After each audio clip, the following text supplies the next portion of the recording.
Mom has passed away. Please transfer $30,000 for the funeral expenses. What? No way. I was confused. Because standing right next to me was my supposedly deceased mother-in-law. Moreover, he abruptly hung up. Then, my mother-in-law casually suggested a surprising idea. I have a good plan. Ignoring my confusion, she started to lay out a certain plan. Let's go confront him. Encouraged by her words, I took action to confront my husband. My name is Emily. I married my husband, Mike, who is 5 years younger, when I was 32. Mike, who was a bit clueless but lovable, was what you'd call a lovable character. Emily, please. Whenever he smiled and asked, I couldn't refuse anything he requested. Though his slightly careless nature was a flaw, his presence always brightened the atmosphere and made him a mood maker. In contrast, my mother-in-law, Martha, was very straightforward. We didn't live together, but she had a slightly intimidating aura. Apparently, my husband had always been uncomfortable around his mother. You don't have to force yourself to get along with her. He even told me that. Even so, I am your wife here. I couldn't just follow Mike's words, and I was full of anxiety about how to get along with her. Mike has always lived with us, so he can't do many things. He might cause you trouble, Emily. This is what my mother-in-law said when she suddenly called me after the wedding. At that time, Mike was out with friends, so I was alone. Not knowing how to respond, I just said, "No, it's not like that," and fell silent. I know it's my fault for not raising him better. So, please consult me if anything happens. I was happy to hear such kind words from my mother-in-law, who seemed so different from her appearance and aura. I didn't mention this phone call to Mike, thinking it wasn't necessary. For a while after the wedding, we lived peaceful days, but as time went by, my husband's carelessness began to stand out more and more. This is what his mother was talking about. Every time I saw his actions, I thought so.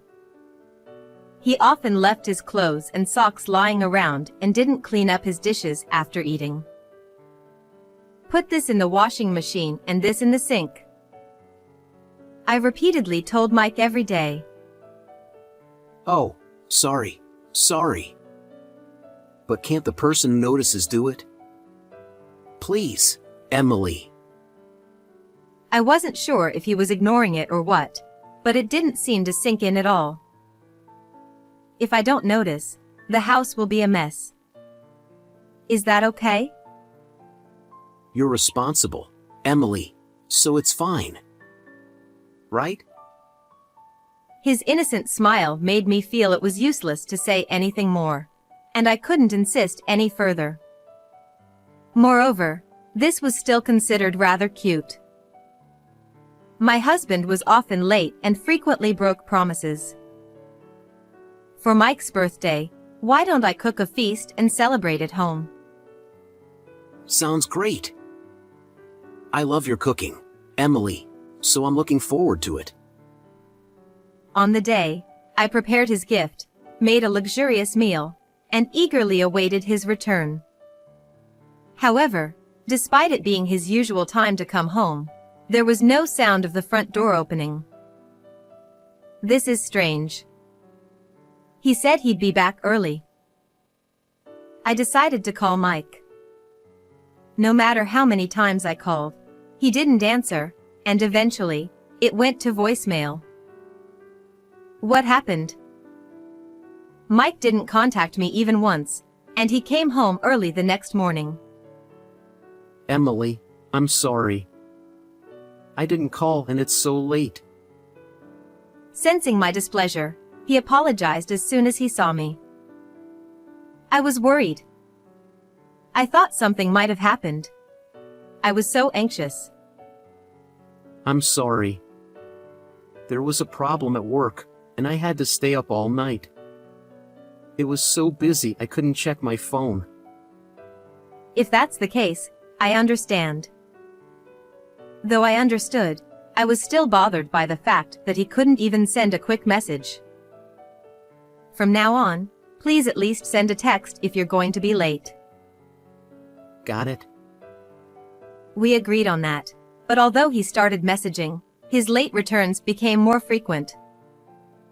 Then, one day, I checked our joint savings account and noticed money was frequently being withdrawn. We had started saving together after getting married, and since I had a better income, I was the one who usually deposited more. Meanwhile, Mike's contributions were inconsistent, highlighting his carelessness once again. Hey, did you withdraw money from our savings? Well, Mike seemed to realize he was caught and avoided my gaze. When I pressed him, he admitted, actually, he needed money for a paid skill development course at work. Don't you think it's unfair to use it without asking? You should have discussed it with me. When I spoke sternly, Mike looked downcast. I thought I could repay it once the training was over and my salary increased. His hesitant explanation made me suspicious. Excuses again. I wanted him to be more responsible with money than anything else. This led to some tension between us.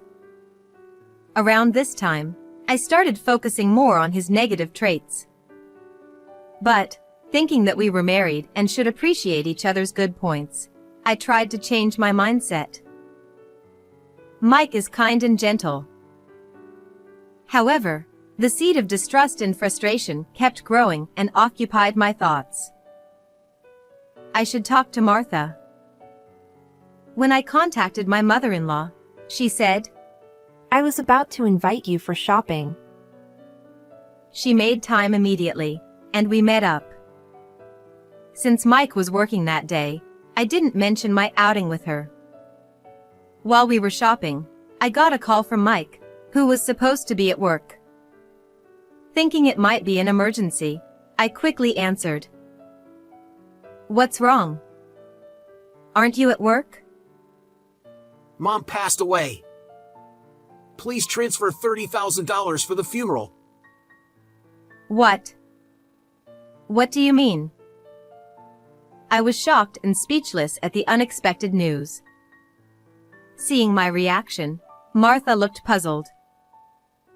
Just do it, okay? He said and abruptly hung up. As I stood there stunned, my mother-in-law asked, What's wrong? I snapped back to reality and told her about the call. But you're right here. Could it be a scam? Thinking this, I checked the call log, and it was indeed from Mike. I was even more confused and decided to call him back. Wait a moment. Then, she took my phone. I have a good idea. Let's give him $30,000. What? Martha casually said something surprising and began discussing a plan with me, despite my confusion. I see. Let's confront him. Thus, our plan began. While waiting for my husband to come home, I prepared the $30,000 he had asked for. Haven't you got the money ready yet? I need you to transfer it quickly. 2 hours after the first call, Mike called again, sounding impatient. Sorry, it's a large amount, so I haven't gotten it yet. I should have it ready by tomorrow. Got it.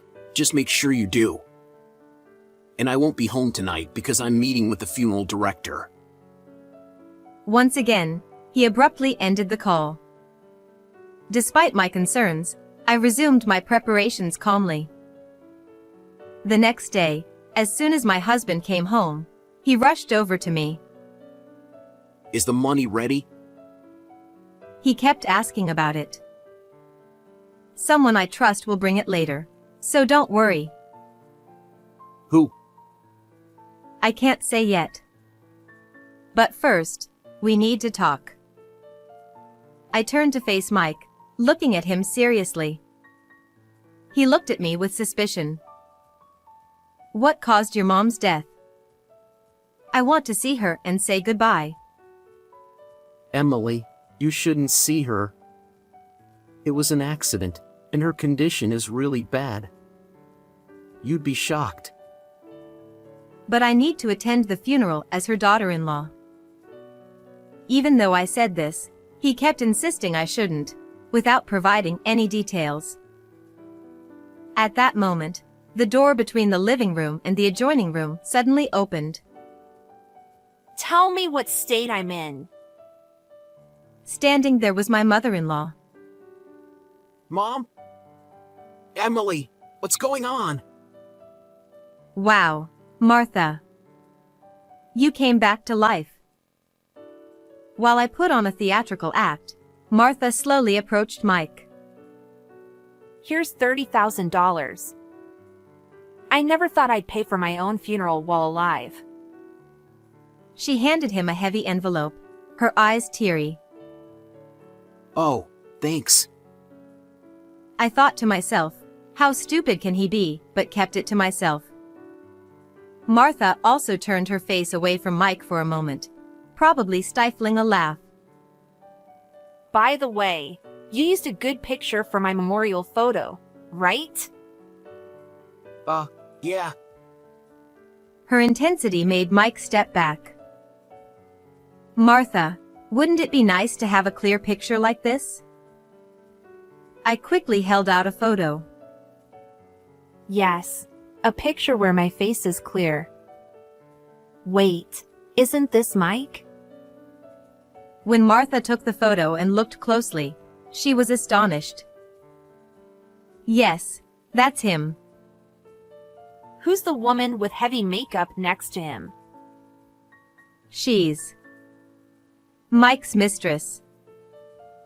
It was a photo of Mike entering a neon-lit motel with a woman.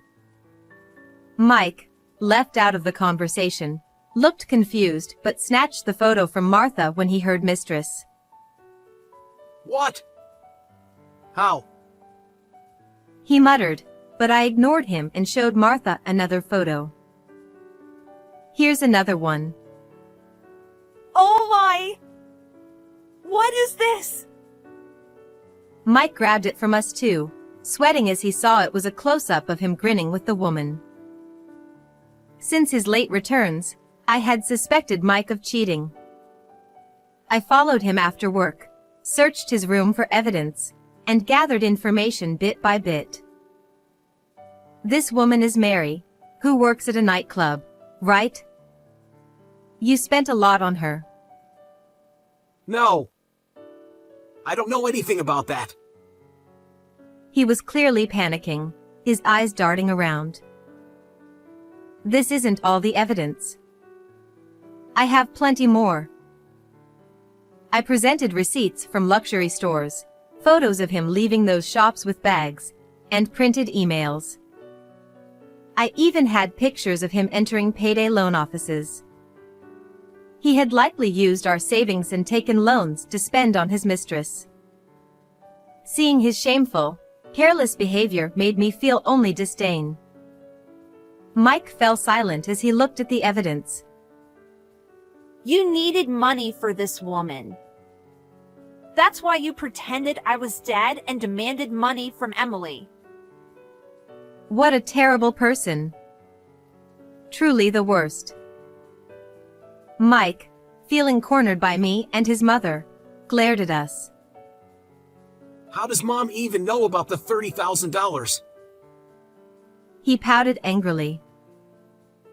Did you think you could fool me with such a call? You underestimated me. But Emily hates my mom, right? So I thought you wouldn't meet her and wouldn't find out. When did I ever say that? I've always admired and relied on her. Mike must have assumed I shared his feelings about his mother.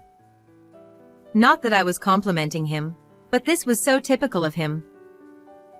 By the way, when you called, I was out shopping with her. So, you and Mom pretended to be fooled and set me up? He tried to defend himself but muttered, "That's so mean." He probably thought it was a whisper, but we heard it clearly. Ignoring his comment, Martha smiled at him. Oh, don't say such nasty things. It was my idea to teach you a lesson. No way. I had also talked to Martha about Mike's affair that day. When he called, she saw the evidence I had shown her and deduced. This call is related to his affair. After thinking for a bit, she came up with, "I have a good idea." So, she planned, and I executed, the ultimate team effort to bring him down. "So, will you divorce me?" I handed him the divorce papers with my signature. What? "And I'll be asking for alimony." He looked down, then suddenly raised his head. Okay. I'll use this $30,000 for alimony. Then I'll marry Mary. He declared triumphantly. That money wasn't yours to begin with. He reluctantly handed me the envelope from his mother. I still prefer a young, cute girl. You're just a walking wallet. Nothing else good about you. His rude words made me furious, but I smiled like Martha. "You can have that money as a property settlement." Really? Cool. He hugged the envelope tightly. "But alimony is separate. I expect your sincerity." Yeah. Sure. He seemed deflated by my unexpected response. I'll pay up. Mary will help, so I'll get it together soon. He grinned, imagining his future with his mistress. To deliver the final blow to him, my mother-in-law and I exchanged silent nods. Mike, sorry to ruin your fun, but can you listen to this? Huh? What is it?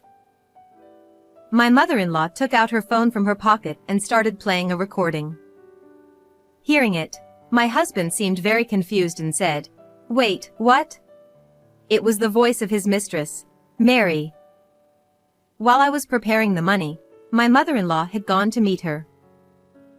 Mary was heard saying, "Mike is handsome, but he's stingy and cheap." followed by a nasal laugh.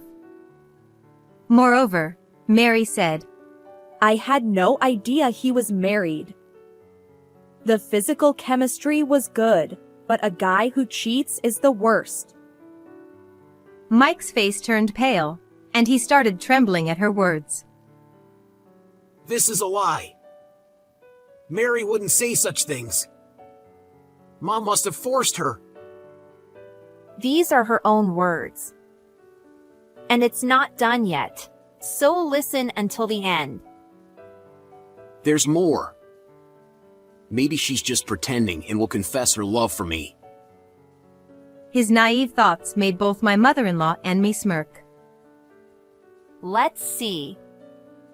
Hear for yourself. As my mother-in-law resumed the recording, Mike eagerly awaited the so-called love confession.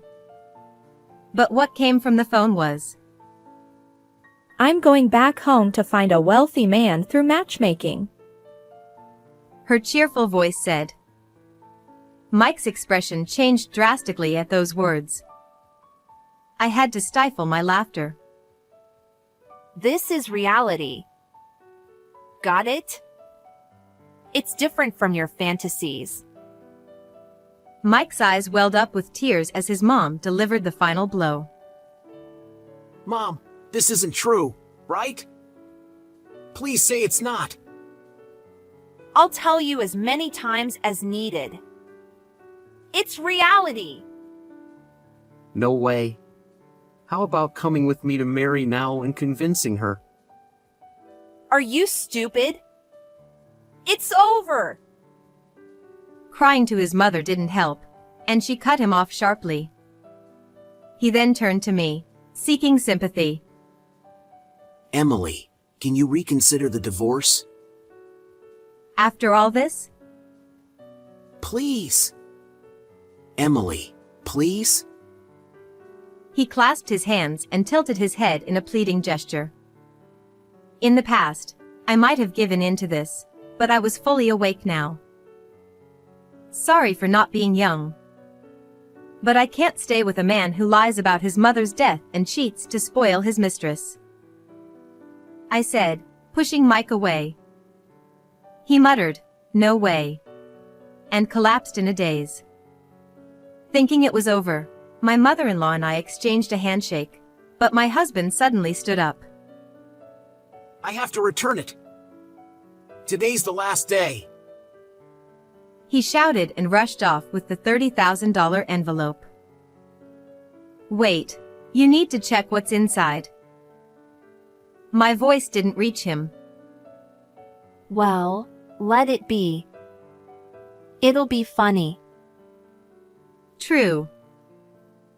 My husband was probably heading to a payday loan office to pay off his debt. But the envelope contained a bundle of paper cut to the size of bills, prepared by me. It was a painstaking task, but necessary. I could imagine him panicking there, but it was no longer my concern. Later, we finalized the divorce. I demanded $20,000 in alimony for the affair. It seemed he had no money and had to borrow from another dubious lender to pay. He reportedly presented the bundle of paper at the first loan office, only to be thoroughly scolded when the contents were revealed. My former mother-in-law, Martha, also cut ties with him. When he cried, "Don't be mad over something like this," Martha replied, Your mother is supposed to be dead, right? Isn't that fine? She ignored him. He apologized repeatedly, but she never responded. All of this was his own doing. As for me, I'm living every day to the fullest, with work as my passion. I'm striving to become the first female manager in my 30s at my company. I occasionally meet with Martha for lunch, sharing our updates like good friends. Looking forward to a long and fulfilling life ahead, I plan to live true to myself. How did you like this story? Please subscribe to my channel. See you in the next video.